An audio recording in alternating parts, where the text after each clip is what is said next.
আসসালামু আলাইকুম সবাইকে। আজকে আমরা নতুন একটা টপিক নিয়ে আলোচনা করব। তোমরা তো দেখো এখন আম, যেহেতু গরম শুরু হয়েছে, আস্তে আস্তে বৃষ্টি হবে। এখন বৃষ্টি হওয়ার সময় আকাশে যে মেঘ ধরে যায়, বিভিন্ন বজ্রপাত হয়, সেখানে একটা জিনিস আমাদের ছোটবেলা থেকে মাথায় আসে। সেটা অনেকে জানো উত্তরটা, তবুও বলছি আর কি। যে ছোটবেলা থেকে মাথায় আসে, কেন বজ্রপাতের বিদ্যুৎ চমকানো যেটা বলে আর কি, ওটা আলো দেখার অনেক পরে আমরা শব্দ শুনি কেন, সেটা অনেকের মাথায় আসতে পারে।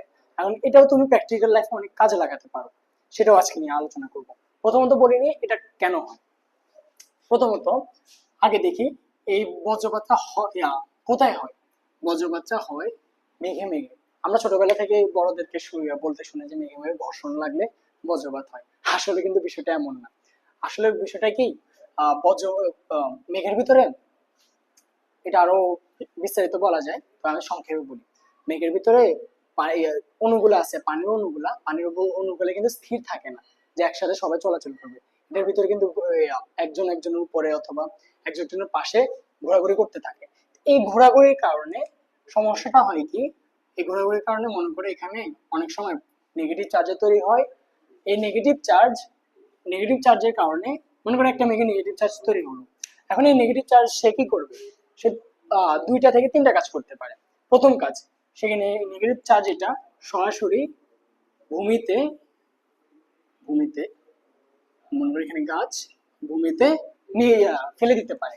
অথবা আরেকটা জিনিস করতে পারে, সেটা হলো সেই নেগেটিভ চার্জটা নিজের মেঘ, মানে মেঘ নিজের গায়ের ভেতরে অথবা অন্য মেঘের সাথে চার্জটা দিয়ে দিতে পারে, ডিসচার্জ হতে পারে। এখন এই দুইটা জিনিসের মধ্যে একটা জিনিস কমন, সেটা কি, সেটা হলো দুটাই কিন্তু আকাশ অনেক উপরে হয়। মেঘ কিন্তু আকাশে অনেক নিচে থাকে না, আবার অনেক বেশি উপরেও থাকে না, যাই হোক সেটা অনেক উপরে হয় মেঘের ভিতরে। এখন মেঘের ভিতরে হওয়ার কারণে সেটা হয় কি, মেঘের ভিতরে হওয়ার কারণে যখন আহ ইলেকট্রন গুলা অথবা চার্জ গুলা মেঘের ভিতরে যায় অথবা মেঘ থেকে নিচে নেমে আসে, তখন যে আলোটা বের হয়, আলো কিন্তু কোন বেগে চলে জানো? আলো মনে করো 3 লক্ষ কিলোমিটার পার সেকেন্ড। বুঝতে পারতেছো? 3 লক্ষ কিলোমিটার পার সেকেন্ড, এটা তোমরা সবাই জানো, এই বেগে চলে।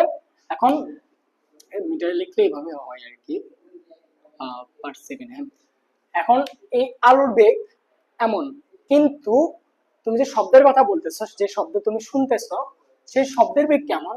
আমরা যদি শব্দের বেগ মাঝামাঝি হিসাব করি, তাহলে মনে করি 300 kilometre per hour, 300 kilometre per second হয়, sorry, 300 kilometre, 300 kilometre 300 metre per second দাও, 300 মিটার পার সেকেন্ড দিলে সবচেয়ে বেশি সুবিধা হয়। এখন এটা দেখো, এটাতে কত বড়, এটা ওইভাবে দেখো, এটা 2 হবে। এটা কত বড়, 10⁸ এটা হলো 10⁻²। মনে করো এখানে যদি 300 হয়, এখানে কত, 3 কোটির না 30 কোটি, 30 কোটি। এখন এখানে 30 কোটি আর এখানে মাত্র 300। এই দুটার মধ্যে যে ডিফারেন্সটা, এটা ছোট জায়গায় হয়তো বোঝা যায় না, কিন্তু যত ইয়া যাবে, বড় হবে, তত বেশি বোঝা যাবে। মনে করো একটা গ্রাফ যদি আমরা দেখি, এটা মনে করো 1 কিলোমিটার, 1 কিলোমিটার কতটুকু ডিফারেন্ট, 2 কিলোমিটার কতটুকু ডিফারেন্ট, 3 কিলোমিটার কতটুকু ডিফারেন্ট, আমরা সেটা হিসাব করবো। আর এখানে থাকবো বেগেরটা। এখন এখানে থাকবে, সরি, সময়টা আর কি, যাই হোক। এখন এখানে যদি হিসাব করো, তাহলে এটা গ্রাফ আসবে অনেকটা এরকম। এটা কি শব্দেরটা, এটা হলো সাউন্ডেরটা। আর কিন্তু আলোরটা যদি হিসাব করো, আলোরটা কিন্তু এইভাবে যায়, বুঝছো? আলো যদি এভাবে যায়, তাহলে প্রথম মনে করো তুমি খুব কাছে দাঁড়ায় আছো, একটা জিনিসের খুব কাছে কাছে দাঁড়ায় আছো, সেখানে আলো আর শব্দ ভিতরে যে পার্থক্যটা, আলো আর শব্দের ভিতরে যে পার্থক্যটা, সেটা কিন্তু অনেক কম, সেটা কিন্তু অনেক কম হবে, বুঝছো? সেটার পার্থক্য অল্প, অনেক কম হবে। কিন্তু তুমি যদি 3 কিলোমিটার বা 5-6 কিলোমিটার দূরে যাও, সেটা কিন্তু সময়ের পার্থক্য অনেক বেশি হবে। সময় পার্থক্য এখানে একটা জিনিস একটা হবে, মনে করো এখানে 10 সেকেন্ড যদি হয়, এখানে মনে করো 1 সেকেন্ডেরও কম হবে।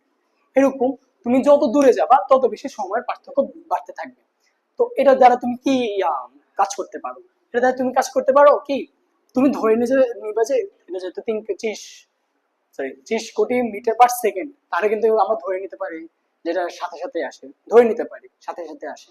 এখন এটার কি সাথে সাথে যদি আসে, এটাকে আমরা বেস লেভেল ধরে এই শব্দটা আমরা 300 মিটার পার সেকেন্ড হিসাব করলে, তুমি মনে করো বিদ্যুৎ ঝলক দেখছো, বিদ্যুতের ঝলক দেখছো, তুমি এবার হিসাব করবা, ঘড়ি ধরবা 1 2 3 4 5 6 7 8 9 10, মনে করো 10 সেকেন্ড পরে তুমি শব্দটা শুনতে পাইছো। এখন তুমি বলতে পারবা সেটা কত দূরে আছে। মনে করো তুমি যদি 10 সেকেন্ড যদি ধরো, 10 সেকেন্ড যদি ধরো, তাহলে এটাকে 300 মিটার না, 300 মিটারকে 10 দিয়ে গুণ দিবা, তাহলে 3 কিলোমিটার পেয়ে যাবে, 3 কিলোমিটার পেয়ে যাবা। তার মানে তোমার কি, বিদ্যুৎ যে বিদ্যুৎ যে চমক দিছে বা ঝলকাইছে, ওটা 3 কিলোমিটার দূর থেকে আসছে, বুঝছো? 3 কিলোমিটার দূর থেকে, ওটা তুমি শব্দ সামান্য হিসাব করে বলে দিতে পারছো। যদিও বিভিন্ন জায়গায় আর্দ্রতার কারণে অথবা তাপমাত্রার কারণে শব্দের বেগ ভিন্ন ভিন্ন হয়, তবে তুমি 300 kilometre per hour, 300 kilometre, 300 metre per second ধরে নিতে পারো, বুঝছো? তো এইভাবে তুমি যখন সবাই কি বলে বিদ্যুৎ চমকানো দেখবে, তুমি বলে দিতে পারবে যে হ্যাঁ এটা তো এত কিলোমিটার দূরে থেকে আসছে, এটা এত কিলোমিটার দূর থেকে আসছে।